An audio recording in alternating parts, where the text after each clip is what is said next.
Sometimes the chains that bind us are the only things keeping us from becoming monsters. In the fog-choked moors of Yorkshire, where Ravenshollow Manor squats like a festering wound against the December sky, Evangeline Thorne hangs suspended between two worlds she doesn't understand. The iron shackles bite deep into her wrists as 13 hooded figures chant in a language that should be foreign, yet, somehow, terrifyingly, makes perfect sense to her. She remembers being a quiet antiquarian in London, cataloguing dusty manuscripts and living alone with her books. But that memory feels thin now, like parchment ready to crumble. The cultists speak of ancient debts and bloodline sacrifices, of a power sleeping in her veins that could grant them eternal life. Above the chanting, footsteps echo through the manor's corridors, deliberate, predatory, growing closer. The cult leader raises his ceremonial blade, but his hand trembles. Even he knows something has gone wrong with their carefully laid plans. When the basement door explodes inward and a figure in a black coat steps through the smoke, Evangeline sees eyes like burning coals and feels a recognition that cuts deeper than memory. This stranger moves like death incarnate, yet when he looks at her, something ancient and protective flickers across his ageless features. Who is this dark savior, and why does her heart remember him when her mind cannot? Before we jump back in, tell us where you're tuning in from, and if this story touches you, make sure you're subscribed because tomorrow I've saved something extra special for you. The monk's chanting died into terrified whispers as Lucian Dracul stepped through the devastation he'd wrought. Elara had heard the stories, every child in the Carpathian Mountains had, but seeing him in flesh made her understand why grown men crossed themselves at his name. He moved like death-given form, each step deliberate and predatory, yet there was something almost civilized about the way he surveyed the carnage of ancient oak doors and twisted iron hinges. Release her. His voice carried the weight of centuries, soft as silk and sharp as winter wind. Father Matthias, the monastery's eldest monk, stumbled backward, his ritual blade clattering against the stone floor. Lord Dracul, we did not expect. Clearly. Lucian's pale eyes swept the basement, taking in the arcane symbols carved into every surface, the circle of black candles surrounding Elara's chains, the ancient tome lying open on its pedestal. When his gaze finally settled on her, something flickered across his features. Recognition? Surprise? You have no idea what you're meddling with. Elara tested her bonds again, the iron biting into her wrists. 3 hours ago she'd been working her father's forge, shaping horseshoes for old Henrik's mare. The normalcy of that moment felt like a lifetime past. The betrayal still burned fresh. How her father had appeared in the smithy doorway with tears in his eyes and 6 village men behind him. How he'd whispered, "I'm sorry," as they bound her hands. How he'd refused to meet her gaze as they dragged her through rain-slicked streets to this unholy place. The ritual must be completed, Father Matthias insisted, though his voice shook. The curse? There is no curse. Lucian moved closer to the monk, and the temperature seemed to drop with each step. Only the fevered imaginings of desperate men who've forgotten the difference between salvation and damnation. Above them, Elara could hear her father's voice rising with the other villagers, still chanting as if the world hadn't just shifted on its axis, as if the most feared vampire in existence wasn't standing 10 feet below their boots, destroying everything they believed about their righteous cause. Papa always said you were beautiful, she found herself saying, surprised by her own boldness. Like an angel cast from heaven's light, Lucian's attention snapped to her, those winter storm eyes narrowing. Your father knows nothing of angels, child. I'm not a child. The words came out fiercer than she intended, tinged with 19 years of proving herself in a man's trade, of standing her ground when others tried to make her small. And neither are you. Something that might have been amusement ghosted across his features. No. I suppose we're both rather old for our appearances. Father Matthias clutched his wooden cross, lips moving in silent prayer. The bloodline, it runs true. We can feel it stirring, responding to the moon's call. If we don't complete the binding, you'll complete nothing. Lucian's voice carried a finality that made the stone walls seem to shiver. Walk away, priest. Take your misguided flock and disappear into whatever hole spawned this madness. We cannot. The monk's facade of holy calm finally cracked. The signs are all there. The blood moon, the stirring of power, the dreams that have plagued our village for months. She is the key, Lord Drackle, the one foretold to either bind the darkness or release it. Surely you, of all creatures, understand what's at stake. Ilara's breath caught. Dreams. The monks knew about the dreams. For weeks now she'd been waking with images burned behind her eyelids, ancient forests, silver weapons, creatures with elongated canines locked in eternal battle with humans who moved like lightning. She'd told no one, convinced they were merely nightmares born from too many fireside tales of monsters. But grandmother's dying words echoed in her memory. When the darkness comes for you, child, remember, not all monsters have fangs. What bloodline? The question escaped before Ilara could stop herself. What are you talking about? Lucian studied her with those impossibly old eyes, and she had the unsettling feeling he was seeing far more than a blacksmith's daughter chained in a monastery basement. Tell me, Ilara Blackwood, for that is your name, is it not? What did your grandmother whisper to you in those final moments before death claimed her? The fact that he knew her name, knew about grandmother's last words, sent ice through her veins. Above them, the chanting grew louder, more frantic, as if the villagers could sense their sacred ritual slipping away. She said, "Not all monsters have fangs," Ilara whispered, "and not all saviors have souls." Lucian went very still. When he spoke again, his voice carried something that sounded almost like reverence. "Wise woman, your grandmother.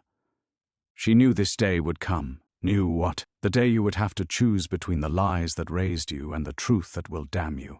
The monastery doors above burst open, and her father's voice echoed down the stone steps. "Ilara! Ilara, where is she?" The sound of her father's boots thundering down the stone steps sent Ilara's heart hammering against her ribs. Even now, after his betrayal, after he'd handed her over to these fanatics like a lamb for slaughter, some treacherous part of her yearned for the man who taught her to work iron, who'd let her stand at his forge when other fathers would have confined their daughters to needlework and kitchen duties. "Papa!" The word tore from her throat before she could stop it, not a plea for rescue, but something raw, more broken. Thomas Blackwood appeared at the bottom of the steps, his weathered face pale as moonlight, his smith's apron still tied around his waist, as if he'd run directly from their forge. Behind him came half the village, faces Ilara knew as well as her own reflection. Mrs. Petroff, who'd brought her sweet cakes every birthday, Henrik, whose horses she'd shod just that morning, young Father Andreas, who'd taught her letters when she was small, all of them staring at her with a mixture of fear, determination, and something that looked disturbingly like religious fervor. "Step away from her, demon," Thomas commanded, though his voice cracked on the words. He clutched an iron cross, one of Ilara's own making, she realized with a sick twist of irony. How many evenings had she spent at the forge, crafting symbols of faith while her father watched approvingly? How many times had he praised her steady hand, her eye for detail, never mentioning that those very crosses might one day be turned against creatures she'd never imagined were real? Lucian didn't move, didn't even acknowledge the villager's presence. His attention remained fixed on Ilara with an intensity that made her skin prickle. "Your daughter has questions, blacksmith. Perhaps you should answer them. We've told her everything she needs to know," Thomas said, but his eyes darted away from Ilara's face. "Have you?" Lucian's tone carried centuries of skepticism. Then surely she knows why her grandmother never spoke of her own mother's family. Why there are no portraits of maternal ancestors in your home.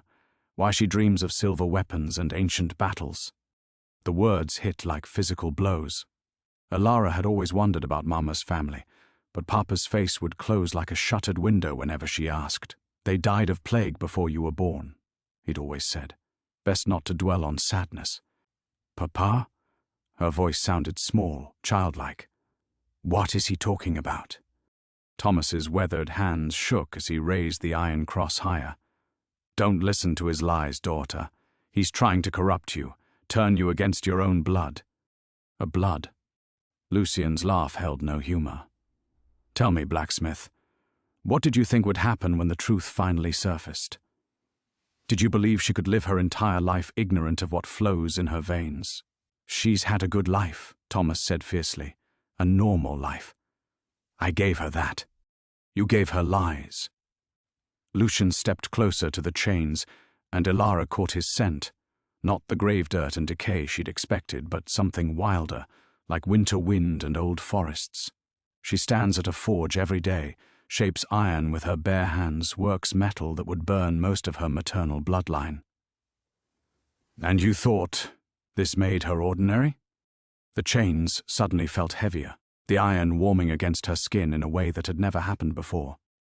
Ilara looked down at her wrists, at calloused hands that could work a forge for hours without tiring, that could shape horseshoes and crosses and decorative scrollwork with equal skill. Hands that had never quite fit the mold of what a village girl's should be. I wanted to protect her, Thomas whispered, and the naked pain in his voice made Ilara's chest ache. This was the father she remembered, not the stranger who'd betrayed her tonight, but the man who'd held her through nightmares, who'd defended her right to learn his trade against a village full of disapproving tongues. From what? She demanded. What are you protecting me from? Father Matthias stepped forward, his ritual blade gleaming in the candlelight. From herself, he said solemnly, from the hunger that sleeps in Hunter's blood, from becoming the very monster our ancestors swore to destroy. Hunter's blood. The words resonated through Ilara's bones like struck iron. Every strange dream, every moment she'd felt different, every time she'd sensed something watching from the shadows. It all crystallized into terrible understanding. No, she breathed. But even as denial left her lips, truth was settling into her marrow like forge fire. Above them, the blood moon reached its zenith, and something stirred in Ilara's veins. Something that had been sleeping, waiting, growing stronger with each passing year. The iron chains grew warm, then hot, then burning against her skin, but she felt no pain, only power, rising like a tide she'd never learned to control. The iron chains began to smoke.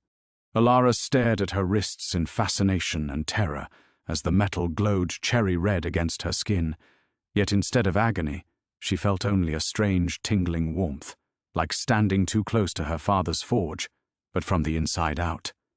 The acrid smell of heated metal filled the basement, and she heard gasps from the villagers clustered behind Thomas. Impossible, Father Matthias breathed, his ritual blade trembling in his grip. The binding chains of blessed iron, forged with holy water and sanctified salt. They should burn vampire hunter blood, contain it until... Until what? Ilara's voice came out stronger than she felt, edged with something that sounded almost predatory. Until you could sacrifice me to stop a curse that doesn't exist? The power in her veins pulsed like a second heartbeat, and the chains grew brighter. She could feel something awakening that had slumbered her entire life, not evil, not monstrous, but ancient and vast and utterly foreign to the simple blacksmith's daughter she'd always believed herself to be. The chains won't hold her much longer, Lucian observed, his tone almost conversational. He moved closer, close enough that she could see the silver threads in his dark hair, the way candlelight caught the sharp angles of his face. Impressive, really.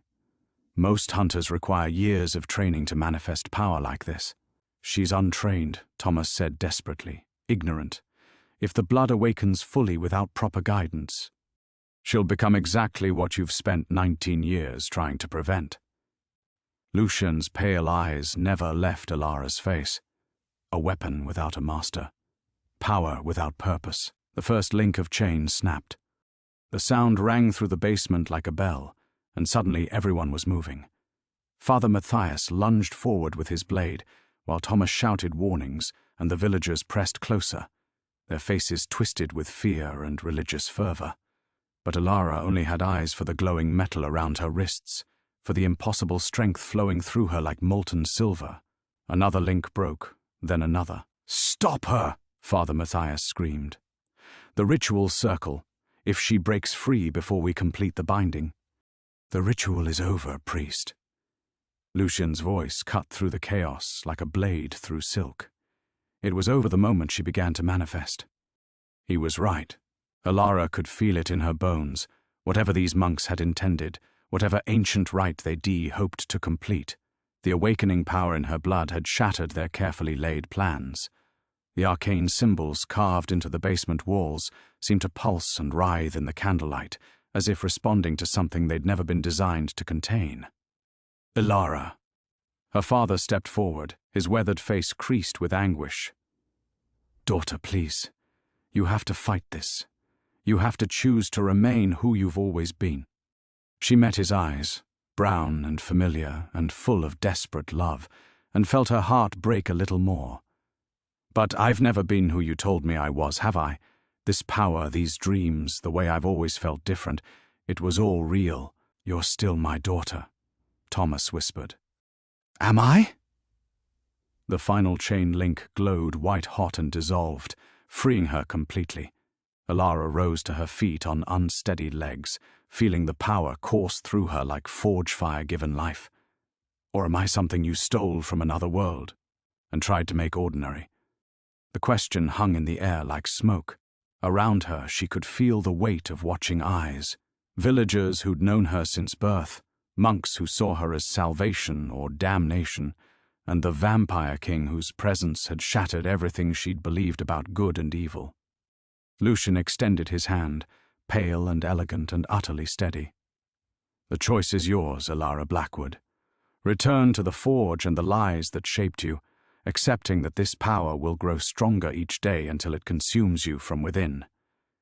His winter storm eyes held hers with ancient certainty. Or come with me and learn what your grandmother's bloodline truly means. Don't listen to him, Thomas pleaded. He'll corrupt you, turn you into something monstrous. Will he? Elara looked between her father's anguished face and Lucian's outstretched hand.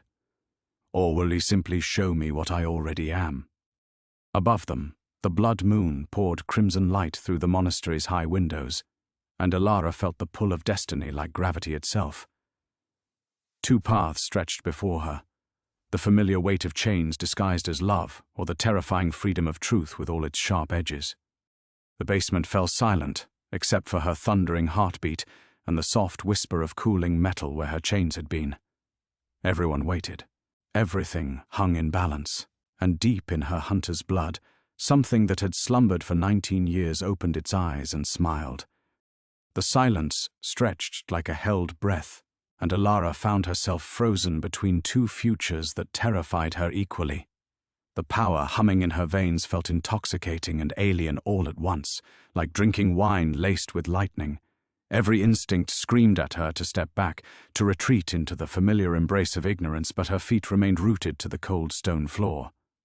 Lucian's outstretched hand waited, patient as eternity itself.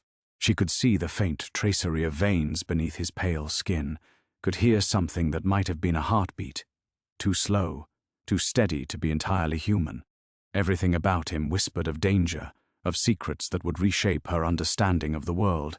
Yet when she looked into those winter storm eyes, she saw no mockery, no manipulation, only ancient knowledge and something that looked disturbingly like recognition. I don't understand any of this, she whispered, her voice barely audible above the distant thunder outside. Yesterday I was shoeing horses and mending plowshares. Today you're telling me I'm some sort of weapon, of monster? Not a monster, Thomas said quickly, his voice cracking with desperation. Never that. You're my daughter, Elara. The girl who brought me soup when I worked late at the forge, who insisted on learning the trade because you couldn't bear to see me working alone after your mother died. None of that changes. But it did change. Everything changed. Elara could feel the shift, like a fundamental alteration in the world's architecture. The way the candlelight seemed brighter against her skin, the way she could suddenly hear the individual heartbeats of every person in the basement, the way the very air tasted different on her tongue. Sharper, more alive. What if I can't control it? The question emerged from her deepest fears, the terror that had been building since the first chain snapped. This power, what if it changes me into something I don't recognize? Father Matthias stepped forward, his ritual blade catching the crimson moonlight. That is precisely why the binding must be completed. Hunter blood without proper constraints becomes corrupted, twisted. We've seen it before, child. The hunger grows until it consumes everything human about you. Hunger for what? Blood. The word fell like a stone into still water. The hunt, the kill. Your ancestors may have been protectors once, but power without purpose becomes predation. You'll start with animals, then criminals, then anyone who crosses your path when the thirst takes hold. The monk's words painted images in her mind, herself stalking through the village streets with inhuman grace, her hands stained with crimson, her eyes empty of everything that made her human. She could almost taste copper on her tongue, could almost feel the rush of dominance that would come with such terrible strength. He's lying. Elara's attention snapped back to Lucian, who hadn't moved from his position near the ritual circle. His voice carried absolute certainty, centuries of knowledge behind every syllable. "How do you know?" she demanded. "How can you be sure I won't become exactly what he describes?" "Because," Lucian said simply, "hunter blood doesn't corrupt. It awakens." There's a difference, though these fools are too blinded by fear to understand it. "And what would you know of it, demon?" Mrs. Petrov spoke for the first time, her weathered face twisted with disgust. "We've all heard the stories of your feeding, your centuries of slaughter. You would corrupt our Elara just as you've corrupted everything else you've touched." Something flickered across Lucian's features, too quick to interpret, but it looked almost like pain. "You know nothing of what I am, old woman, or what your precious village truly represents." The contempt in his voice made Elara's skin crawl. These were her people, her neighbors, the community that had raised her. Yet as she looked around the basement, at the arcane symbols carved into stone, at the ritual implements, at the fanatic gleam in Father Matthias's eyes, she wondered how much of her life had been built on lies. "I need time," she said suddenly, the words surprising everyone, including herself. "I can't. This is too much. I can't choose between everything I've ever known and everything I might become. Not like this. Not now. Time is a luxury you don't possess." Lucian's tone carried urgent warning. "The awakening has begun. With each moment you delay, the power grows stronger, more unstable. Without proper guidance—" "Your guidance," Thomas interrupted bitterly. "How convenient that you arrive just as she manifests, ready to steal her away to serve your own dark purposes." "Papa." Elara's voice cut through their argument like a blade. She looked at her father, really looked at him, and saw not just the man who'd raised her, but the stranger who'd chained her in this basement, who'd lied about her heritage for 19 years, who'd been willing to let monks perform some unholy ritual rather than trust her with truth. "If you truly love me," she said quietly, "tell me why. Why the lies? Why the betrayal? Why bind me in iron and hand me over to fanatics rather than simply explain what I am?" Thomas's face crumpled, and for a moment he looked ancient, broken. "Because I've seen what hunter blood does to good people, daughter. I've seen it turn them into weapons that know only violence. I wanted better for you." The admission hung in the air like smoke, and Elara felt something crystallize in her chest, not anger, but a deep, cutting sadness. Her father had stolen her choices, her identity, her very self, all in the name of protection. Above them, the blood moon reached its zenith, and the power in her veins surged like a tide. Soon, she knew, there would be no more time for hesitation. The choice was coming, whether she was ready or not. The power in Elara's blood crested like a breaking wave, and she felt something fundamental shift inside her, not just the awakening magic, but the last threads of her old life snapping one by one. The girl who had stood at her father's forge just hours ago was disappearing, replaced by someone she barely recognized yet somehow remembered, as if awakening from a long dream. "No more lies," she said, her voice carrying new authority that made even Father Matthias step back. "No more half-truths or protection I never asked for. If I'm going to choose, I choose with full knowledge of what I'm becoming." She turned to face Lucian fully, studying his pale features in the crimson moonlight. Everything about him should have terrified her. The inhuman stillness, the predatory grace, the weight of centuries in his storm-grey eyes. Instead, she felt a strange resonance, like recognizing a melody she'd forgotten she knew. "You said my grandmother's bloodline. Tell me about her. Tell me what my father has hidden all these years." Lucian nodded slowly, his gaze never leaving her face. Lady Isabel Ravencrest, the last true hunter of the old blood before the purges began. She wielded silver like other women wield needle and thread, could track a vampire through stone and shadow, and commanded respect from both my kind and yours. The name hit her like a physical blow, not because she recognized it, but because it felt right in a way that made her chest ache. Lady Isabel Ravencrest, not some plague-dead peasant woman, but nobility, power, legacy. She died protecting vampire children from their own kind, Lucian continued, his voice carrying something that might have been reverence. There are those among my people who would have used the young as weapons, turned them into mindless killing instruments. Isabel stood between them and that fate. Protecting vampires, Thomas sputtered. That's impossible. Hunters exist to maintain balance, Elara finished, the words coming from some deep knowing she hadn't possessed moments before. Not to exterminate, but to protect both sides from corruption. The certainty in her own voice startled her, but it felt truer than anything she'd ever spoken.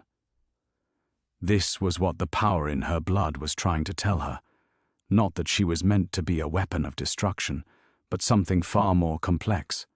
A guardian, a bridge between worlds that had forgotten how to coexist. Father Matthias raised his blade higher, his face contorting with religious fervor.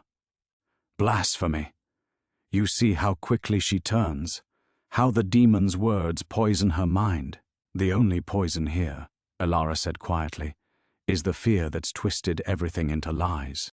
She could feel the change accelerating now, her senses sharpening until she could hear mice scurrying in the monastery walls above, could smell the oil Mrs. Petrov had used to waterproof her boots, could see the rapid flutter of young Father Andreas's pulse at his throat.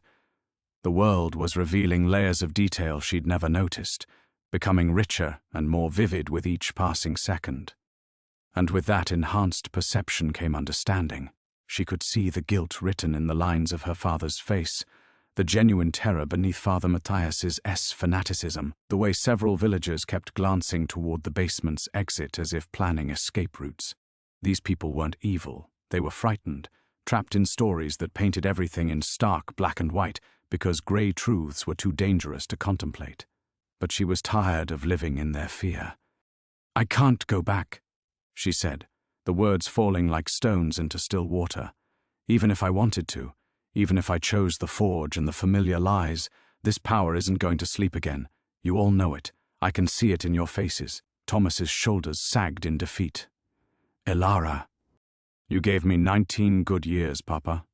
19 years of love and purpose and believing I could be anything I chose to be." She smiled at him through tears she hadn't realized were falling. "But you also gave me the strength to make hard choices, even when they break your heart." She stepped forward, her bare feet silent on the cold stone, and the assembled villagers parted before her like wheat before wind. The power humming in her veins felt less alien now, more like coming home to a part of herself she'd always sensed but never acknowledged. At the edge of the ritual circle, she paused and looked back once more at the basement that had been meant to be her tomb, at the people who had shaped her into someone strong enough to walk away from everything familiar. Then she placed her hand in Lucian's and felt the last chains of her old life dissolve. "Show me," she said simply. "Show me what I really am." The basement erupted in shouts and protests, but Elara was already moving, following the Vampire King toward whatever terrible, wonderful future awaited beyond the threshold of everything she'd ever known. There would be no going back now. The monastery's corridors stretched before them like stone arteries, lit by guttering torches that threw dancing shadows on the ancient walls. Elara's enhanced senses made every detail painfully vivid, The musty scent of centuries-old stone, the distant drip of water through cracked masonry, the way Lucian moved with predatory silence beside her. Behind them, the shouts from the basement grew fainter but no less desperate. "They'll follow," she said, surprised by how steady her voice sounded despite the chaos raging inside her chest. "Let them try." Lucian's tone carried casual confidence, but his pale eyes swept the shadows ahead with practiced wariness. "We have more immediate concerns." As if summoned by his words, figures emerged from the darkness ahead, 3 monks in brown robes, their faces hidden beneath deep hoods. But these weren't the village priests, she knew. Something about their movements was wrong, too fluid, too quick. When the nearest raised his head, Alara glimpsed eyes that reflected torchlight like an animal's. "Brother Marcus," Lucian said with cold recognition. "Still playing at holy man, I see." The hooded figure laughed, a sound like breaking glass. "Lord Draco. We wondered when you'd come slithering back to these halls." The voice carried an accent she couldn't place, old and foreign. "And you've brought the little hunter with you. How convenient." Alara's newly awakened instincts screamed danger. The power in her blood surged, responding to threat. And suddenly she could see more than shadows. These weren't monks at all. Their skin held the same marble pallor as Lucian's, their movements too precise, too inhuman. Vampires, wearing the robes of holy men like a mockery. "Ilara," Lucian said quietly, not taking his eyes off the 3 figures blocking their path. "Your first lesson begins now. Not all of my kind are allies, just as not all humans are enemies." The awakening hunter, the one called Marcus, purred, circling closer. "We can smell the power on her, fresh and untrained." Such potential wasted on Dracul's outdated ideals. "What do they want?" Ilara whispered, her hands clenching into fists. The silver power hummed through her veins, begging to be used, but she had no idea how to direct it. "What we've always wanted," Marcus replied before Lucian could answer. Balance shifted, the old agreements broken. "And you, little hunter, are the key that unlocks it all." One of the other figures moved with supernatural speed, lunging toward Alara with clawed hands extended. Instinct took over where training should have been. She threw herself aside, feeling razored fingernails whistle past her ear. But her enhanced reflexes carried her too far, too fast. She slammed into the stone wall with enough force to crack the ancient mortar. The impact should have broken bones. Instead, she pushed herself upright with barely a bruise, the power in her blood singing with violence and possibility. "Interesting," Marcus observed. "Untrained, but the potential is remarkable. Imagine what she could become with proper guidance." "My guidance?" Lucian's voice dropped to a register that made the torches flicker. "Or yours? Does it matter? The child is awake now. The old blood stirs. Soon every vampire in the realm will sense what she's becoming." Marcus smiled, revealing fangs like ivory needles. "How long do you think you can protect her? How long before the hunger in her hunter's blood demands satisfaction?" Alara felt a chill that had nothing to do with the monastery's stone walls. "What hunger?" "Need to hunt, little one. To test yourself against worthy prey." The vampire's eyes fixed on her with predatory interest. "It's written in your very essence, the drive to prove your strength, to feel the rush of victory over supernatural foes. How long before you look at your pale protector here and wonder what his blood would taste like on silver steel?" "Enough!" Lucian snarled, but Alara barely heard him. Something in Marcus's words resonated with a darkness she hadn't wanted to acknowledge, the way her heart had raced when she broke the chains, not with fear but with exhilaration, the way her fingers had itched for weapons when she sensed these false monks approaching. "I can feel it," she whispered, horrified by the admission, the wanting, the need to test myself. "Natural as breathing for your bloodline," Marcus assured her. "The question becomes, will you hunt monsters, or will you become one?" The corridor erupted into violence without warning. Lucian moved like liquid shadow, engaging two of the vampires while the third, Marcus, stalked toward Elara with deliberate menace. This was her test, she realized, not of power, but of choice, of what kind of hunter she would become. Behind them, the sound of approaching footsteps echoed through the monastery halls. Her father and the others, following as Lucian had predicted. Soon she would be caught between vampire politics and human fear, between the hunger in her blood and the love that had shaped her. The silver power pulsed through her veins like molten starlight, waiting for her decision. Marcus circled her like a predator, savoring the moment before the kill, his movements hypnotic in their fluid grace. Elara's newly awakened senses tracked every shift of his weight, every subtle change in his breathing pattern. The silver power in her veins responded to his proximity with aggressive hunger, demanding she act, demanding she prove herself worthy of the ancient blood singing in her bones. "Choose quickly, little hunter," Marcus murmured, his voice a silken threat. "Your protector is occupied." Behind her, the sounds of battle filled the corridor, Lucian's inhuman growls mingling with the crash of bodies against stone. She couldn't spare a glance to see how he fared against two opponents. Marcus commanded her full attention, his pale eyes promising violence and testing. The approaching footsteps grew louder. Her father's voice carried through the stone halls, calling her name with desperate urgency. Soon this corridor would become a battlefield with her caught at its center, hunter blood awakening while vampire politics and human terror closed in from all sides. "You feel it building, don't you?" Marcus stepped closer, close enough that she could see the ancient scars crossing his throat, old wounds that spoke of centuries of violence. The need to prove yourself, to discover what these new gifts can truly accomplish. He was right, and the admission terrified her. Every instinct screamed for action, for the sweet release of testing her strength against a worthy opponent. The power wanted to be used, to flow through her like liquid lightning and reshape the world according to her will. The girl who had spent 19 years content with forge work and village life felt like a stranger, replaced by something fierce and hungry for challenge. "Elara!" Her father's voice closer now. "Where are you?" "They come," Marcus observed with cold amusement. "Your former life, seeking to drag you back to chains and lies. Will you let them? Will you return to their basement like a good, obedient child?" The question hit like a physical blow because she could envision it, surrendering to the familiar bonds, letting them complete whatever ritual would lock away this terrifying new self. It would be easier, safer. She could return to the forge, to the simple certainties of iron and flame, leaving this supernatural inheritance buried where it could hurt no one. But the power refused such containment now. It had tasted freedom, had felt the intoxicating rush of breaking restraints, and would not sleep again. She could sense its growing impatience, its demand for acknowledgement and use. Soon the choice would be taken from her entirely. "What do you want from me?" she asked Marcus, though part of her already knew the answer. Demonstration. Commitment.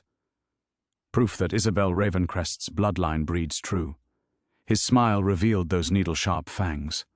"Show me you're worthy of the hunter's legacy, little one. Show me you have the strength to seize what's yours." Behind them, Lucian's battle raged with increasing ferocity. She heard stone crack, smelled blood on the air, whose she couldn't tell.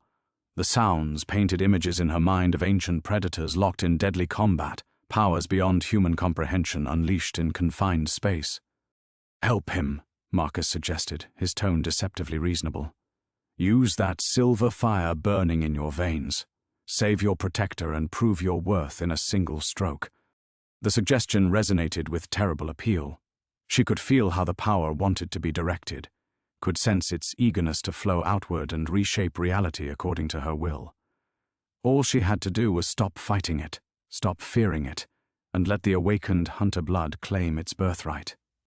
Or, Marcus continued, remain paralyzed by fear while those you care about suffer the consequences of your hesitation. How very heroic.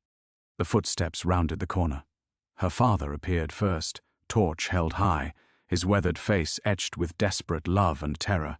Behind him came Father Matthias, Mrs. Petrov, Young Father Andreas and half a dozen others, her entire world armed with silver and holy symbols and absolute certainty about what she was becoming.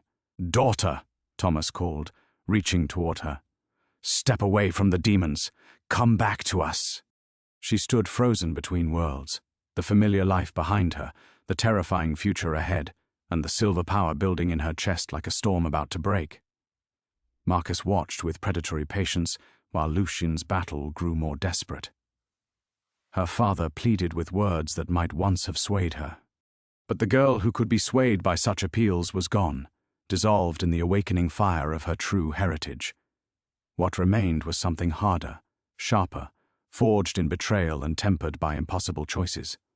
The power crested, demanding release, demanding she prove herself worthy of the ancient blood now singing in her veins.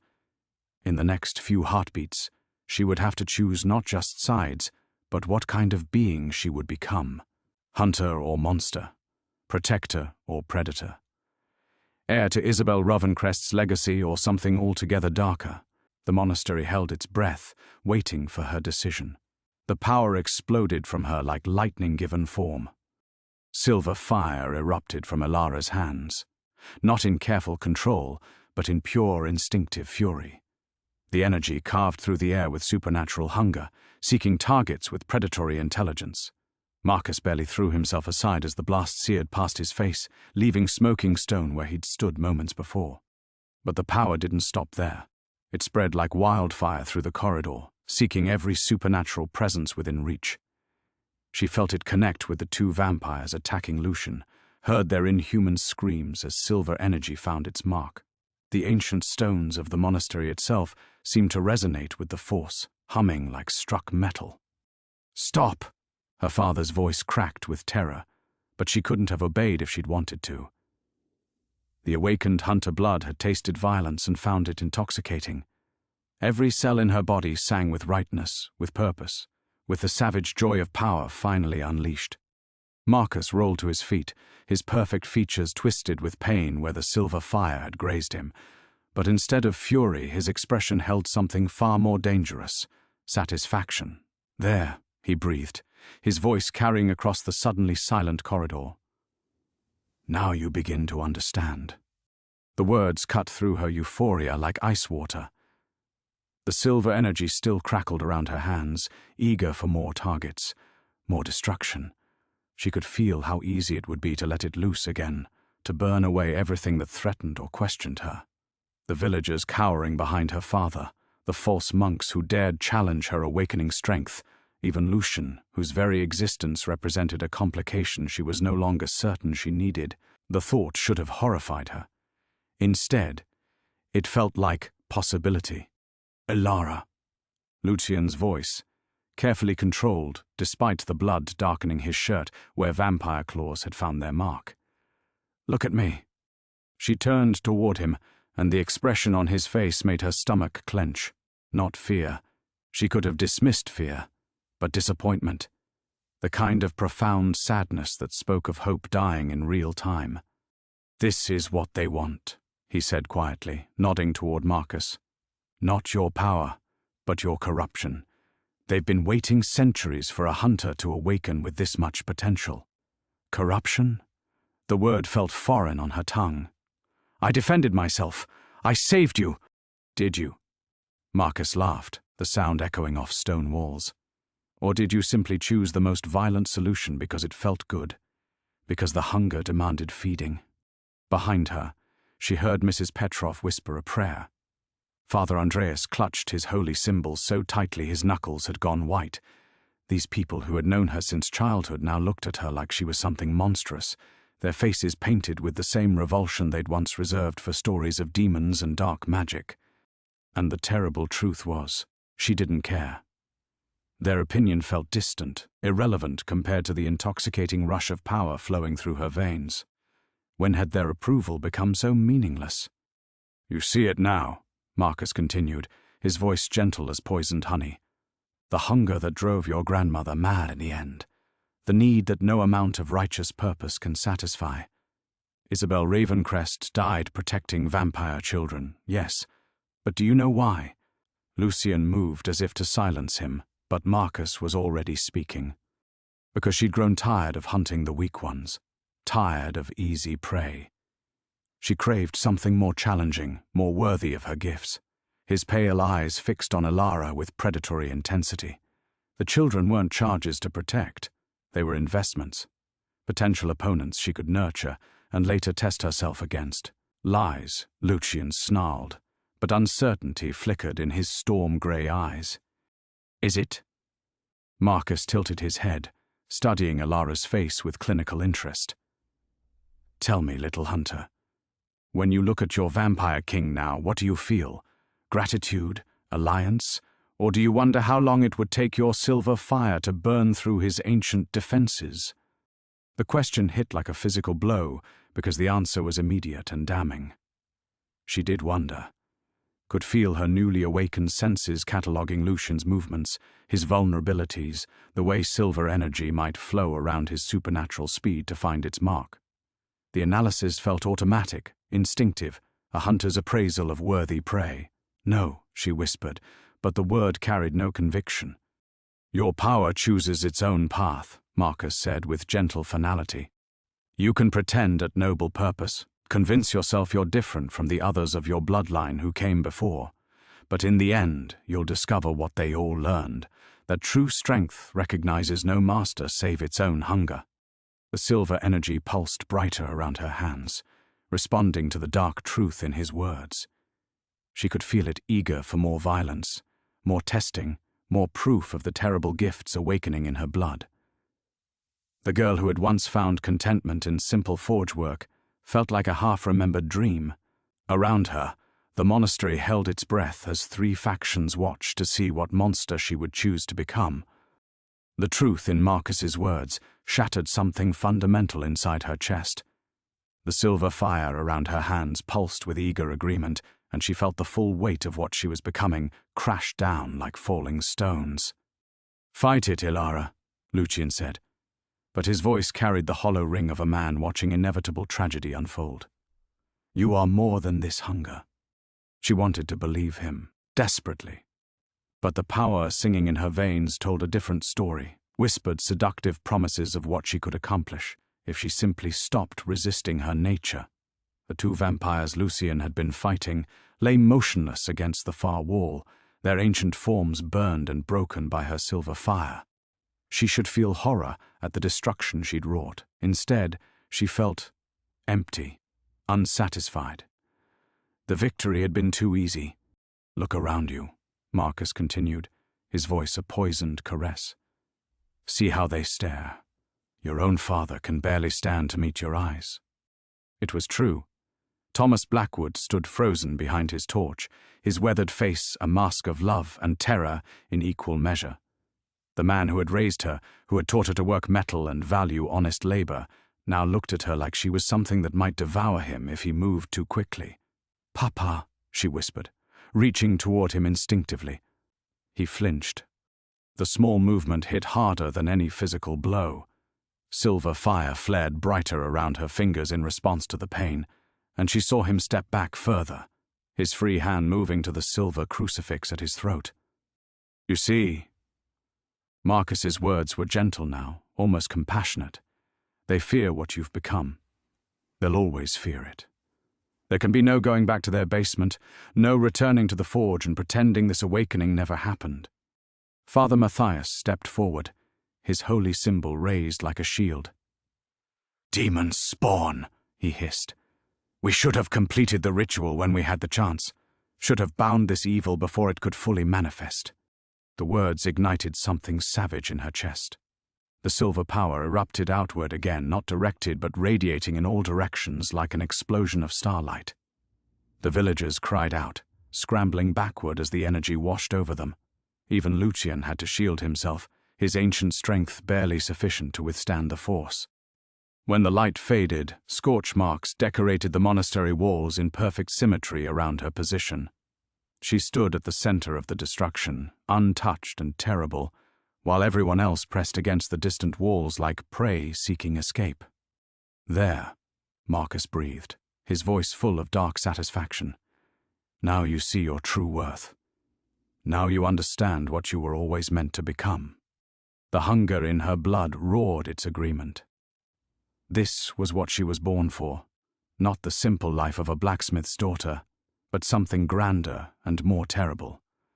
The power demanded acknowledgement, demanded she stop fighting what she was and embrace the legacy written in her bones. But it was Lucian's expression that finally broke her completely. Not fear or disgust like the others, just profound, devastating sadness. The look of someone watching hope die in real time. "I thought you might be different," he said quietly, his voice barely audible above the ringing in her ears. "Thought, perhaps this time—" He didn't finish the sentence. Didn't need to. She could read the truth in his storm-grey eyes. He had believed she could resist the corruption, could forge a different path than the hunters who came before. Instead, she had proven herself exactly what Marcus claimed. Another monster wearing the mask of righteousness. "Lucian, She started toward him, but he stepped back with careful precision. "Don't," he said, and the single word carried centuries of disappointment. "I've seen this before. Watched noble intentions crumble under the weight of power too great to control. I won't make the same mistake twice." The rejection hit like a physical blow. The one person who had believed in her, who had offered alliance instead of chains, now looked at her with the same wariness he might show any dangerous predator. Behind her she could hear her father weeping, quiet, broken sounds that spoke of mourning a daughter already lost. Marcus began to laugh, the sound echoing off ancient stones like breaking glass. And so another hunter learns the truth about her nature. "Welcome to your inheritance, little Ravencrest. Welcome to the hunger that will never be satisfied." She stood alone in the center of the scorched corridor, silver fire still crackling around her hands, surrounded by the ashes of every relationship she had ever valued. The power thrummed with contentment, pleased by her isolation, eager to fill the void where love had once lived. All seemed lost. The girl who had believed in noble purposes and righteous causes was gone, consumed by forces beyond her control. What remained was something harder, hungrier, a weapon that had forgotten why it had ever wanted to be anything else. In the distance, she could hear more footsteps approaching, more prey to test herself against. The monster smiled.